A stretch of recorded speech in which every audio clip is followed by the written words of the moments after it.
So another video, another new loan app po yung i-share ko po sa inyo. At alam nyo naman no, na kapag nakita nyo na itong mukha na ito, most of the time, nagre-review po tayo ng online loan app. Lalo kapag bago po, dahil ito ay promising loan app po siya. Nag-offer siya ng instant loan approval. Wow. And it seems like long-term payment siya. At hindi naman siya nagmamadali sa payment kasi not 7 days to pay siya. And don't worry, not at disbursement naman siya. We have the right to choose if gusto po natin mangutang sa kanya. Well, for me, okay siya. Kahit hindi siya buong matatanggap. Meron po siyang kinakaltas na barya lang naman. At kaya ako nasabing promising siya because of the good loan offer niya po sa akin. Which is, ang tinutukoy ko po ay si VIP Loan Simple Credit. And the moment na nakita ko itong online loan apps po na bago po, is wala pa po siyang reviews ha. Siguro later on or siguro the time na makita niyo siya, is magkakaroon na siya ng ratings and reviews dyan kasi nga existing na siya. Pero as of now, parang isa din ako sa unang magta-try na ito. Disclaimer lang muna tayo. I'm not a loan expert and this video is not sponsored. Basically based on my personal experience lang po na gusto ko i-share sa inyo, hindi para mangutang kayo dito, kundi para mabigyan ko kayo ng heads up before trying this loan app. And by the way, if you are new to my channel, nagre-review po tayo ng different online loan apps or online loan services, legit man or hindi, new one or existing. Sinisilip ko po yan at sinusubukan ko mismo. Nagbibigay po tayo dito ng legit tips, reviews, and recommendation and what online loan apps or loan services to avoid. Kaya kung gusto mo yung mga videos, you can consider subscribing at i-click mo yung bell button para lahat ng videos ko is updated and notified ka. Well, back to this new loan app nga po na tinatawag na VIP Loan Simple Credit na under naman siya kay VIP Cash Lending Corporation. Wala nang patumpik-tumpik. Punta na agad tayo sa LCEC website. Tingnan po natin kung siya po ba ay legit na naka-register po doon. Well, I found out under sa list of recorded online lending platform is hindi ko po makita si VIP Cash Lending Corporation or si VIP Loan. So, antayin natin na ibababa ito ni LCEC website either sa list of recorded or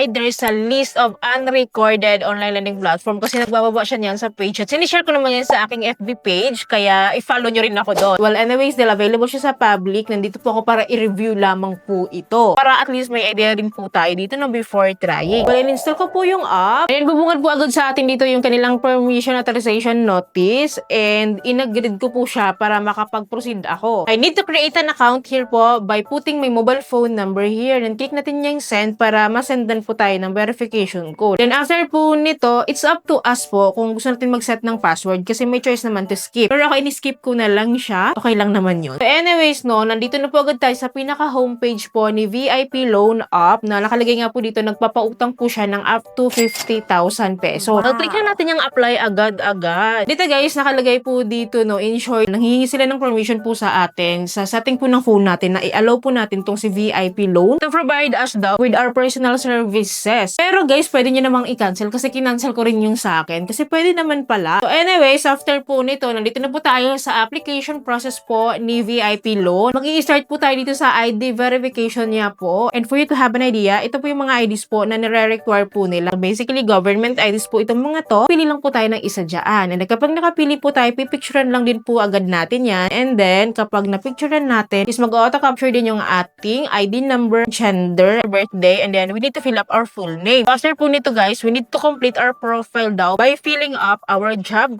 type and other personal details po dito. Well, dito po sa job type guys, ito po yung mga choices and kung makikita nyo po guys, no, kahit no work tayo, housewife man, student man, unemployed ka man, or freelance ka man, or any employed individuals, is okay lang yon kasi hindi naman sila nanghihingi ng kahit anong income proof. Well, anyways, kapag pala pinili mo na ikaw ay employed individuals like clerk ka, you need to fill up the company details, income details. Ngayon, kung pinili mo housewife ka, unemployed student, hindi na kailangan fill upan yung ibang details. So, magpo-proceed tayo sa mga other personal details dito sa baba. Well, after po natin makumpleto po yan, next tayo. Ang next step po nito is the contact information or the character references na po. Well, dito guys, no, may nakalagay dito na 3 po yung hinihingi nila, pero optional naman po yung last. Basically, 2 lang po ang pinaka-require po nila dito. And then, ito po ay nakalagay naman dito na manually fill up siya. Hindi siya magdadirect sa aking phone book list kasi hindi ko nga po inalaw kanina sa setting ng phone ko na ma-access nila yung aking phone book list. Kaya magma-manually fill up tayo dito. Well, after po nito is the facial recognition na po. And basically, magsiselfie lang po tayo dito. And then after po niyan, submit lang din po natin agad-agad. And then, dyan na po nagtatapos ang ating application dahil ayaw niya na po magpa-screenshot or screen record. But don't worry guys, dahil Girl Scout naman tayo. Na-detect natin yun na ayaw niya magpa-screenshot or screen record po, no. Pinicturean ko po again yung aking phone para tuloy-tuloy ang proseso. So, dito po, no, after the facial recognition, is in-offeran niyo po ako ng 1,000 pesos. Instant loan offer po ito. At kung makikita niyo dito, transparent naman po sila, no. dito sa kanilang loan offer. Napakaganda po ng kanilang loan offer if i-base ko siya dito. Kung ano yung visual na binibigyan niyo dito, of course, dito lang tayo magre-rely kasi ito nga yung offer niya sa akin. 1,000 pesos, of course, not so good and not so bad na rin naman kasi nga kahit paano kung kinapos lang tayo at nangangailangan tayo ng counting backup, pwede na pag it is what it is. Kasi dito guys, makikita natin na 60 installment daw po siya. Ang amount po na mai-issue na lang sa atin or ma-receive po natin is 985 pesos. O diba sabi ko sa inyo, barya lang yung hinihingi niya. Kasi yung barya na yun, which is yun yung service fee niya po na binabawas sa 1,000. Dahilan po na ang ma-receive na lang po natin is 985 pesos. Sa tingin nyo ba, hindi siya okay? Kasi kung magbabasihan nga natin dito at kung ganito nga talaga yung i-offer niya, okay siya. Kasi 15 pesos lang naman. Parang nag-disburse lang tayo sa mga ATM machine na may mga charge na 50 pesos to 18 pesos, diba? And sharing with you the repayment plan po, sabi niya nga, 6